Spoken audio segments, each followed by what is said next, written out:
it is absolutely interesting that Ray is looking for an uplifting speech about a plan to live, because ironically, I am doing this speech to tell you about a day that I almost died. 20 years ago, in the summer, written somewhere on a piece of paper, I have the exact day, but I found myself at about 13,000 feet, not in an airplane, falling towards the earth, which physicists can tell you exactly how long that would take. It's about 1,000 feet every 6 seconds. It's 10 seconds for the first 1,000 feet. So there was a time that you could point to on a clock when my ride would be over.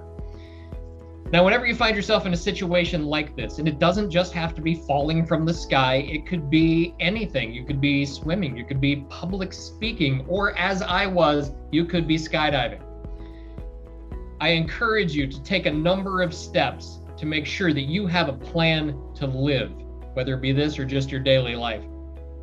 First thing I'm going to say is if you're going to go into any perilous activity, regardless of what kind it is, bring a friend.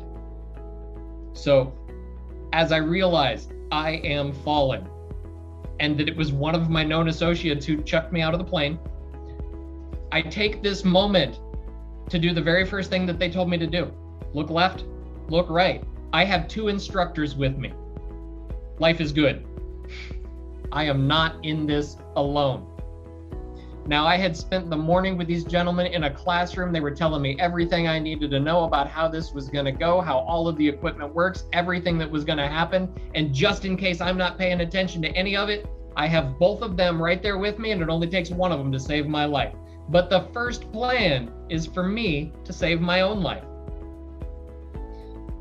which is not something that they take lightly. But the second thing I'm going to tell you is to keep your sense of humor. And they did, even though we're walking straight into an absolute act of madness, death-defying feats. They made sure to keep it humorous all day long, partly because it's fun. Second, because they know that if you can keep your sense of humor, then part of your brain is still engaged and you're still thinking. When you stop thinking and everything goes tunnel vision and you're gone, humor goes with it. So all day long, they would fill us with all kinds of very important things to know, like where are the handles and how does the altimeter work? And no matter what you do, when you're coming down, look for the red Jeep in the parking lot and don't land on that because it belongs to the instructor.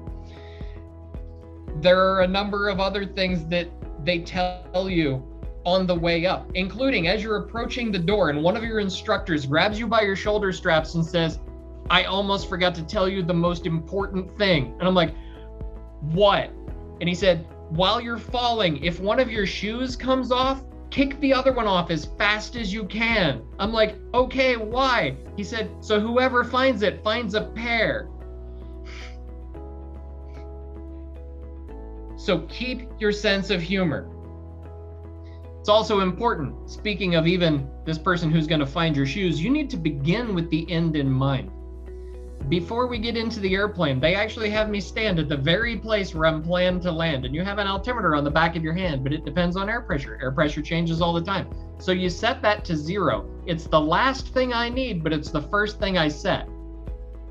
We take turns checking the parachute and the 3 rings and the release handles and the straps and making sure everything is just so. And in the back, there's a little computer and we got to make sure that that's got the 0 and the arrow and everything is just the way it should be. Because we begin with the end in mind, and the plan is to be standing right back at this very same spot with all limbs intact. I will also say that your plan that you come up with at the beginning does not always go according to plan. Life happens. You can have the best plan you can plan to have. Things happen. So have a plan B. Okay, we've already talked about how if I check out, I have 2 instructors. So that's a plan B. If I don't pull the handles, they can try. Also, I have 2 parachutes. There's the primary one that I'm supposed to be activating. If that doesn't work out, there's a handle to get rid of it. There's another handle to put out the second parachute. Plan B matters.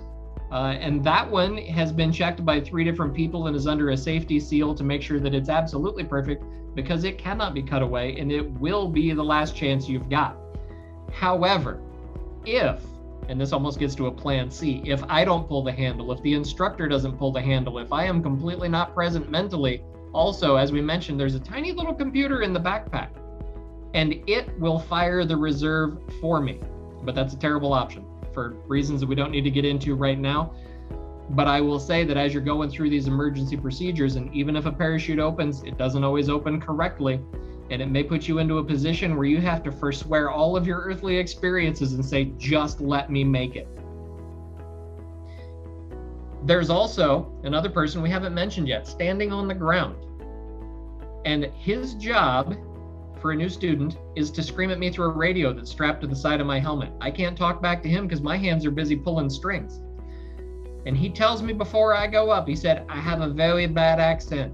He said, here's what you need to know. If I say weft, weft, weft, you pull on the weft, you turn to the weft. He said, if I say white, white, white, you pull on the white and you turn to the white. He says, don't ask why, just go.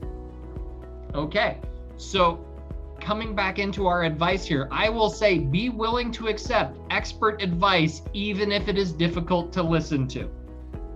Because these people know more than you do, and they may have experienced something or can see a situation that you may not be ready for. And if you do all of these things, then you too, on this beautiful day as you're facing these perilous situations, can find yourself standing within inches of where you intended to be and enjoying all of the best that life has to bring you. So bring your friends, start with the end in mind, have a plan B, listen to the difficult advice. And with that, I turn it back to you, Mr. Toastmaster.